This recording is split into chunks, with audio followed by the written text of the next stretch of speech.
નમસ્કાર દર્શક મિત્રો, એસડી ન્યૂઝ ગુજરાતી ચેનલ પર આપનું સ્વાગત છે અને હું આપની સાથે વૈશાલી પુવારુ.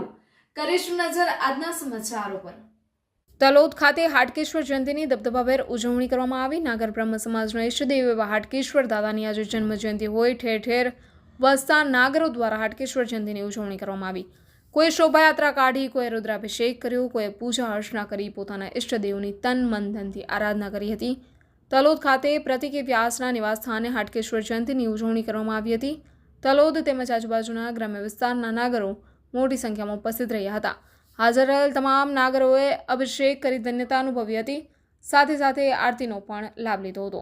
આ પ્રસંગે અશ્વિનભાઈ શાસ્ત્રી, શિવભાઈ શાસ્ત્રી, જશુભાઈ શાસ્ત્રી, પ્રતિકભાઈ વ્યાસ, પ્રવીણભાઈ રાવલભાઈ, પ્રકાશભાઈ રાવલ, દિનેશભાઈ રાવલ તેમજ અન્ય નાગરો મોટી સંખ્યામાં ઉપસ્થિત રહ્યા હતા. આ પ્રસંગે મહાપ્રસાદનું પણ આયોજન કરવામાં આવ્યું હતું. Reporter Dilip Parmar, SD news Gujarati, Talod, Sabarkantha.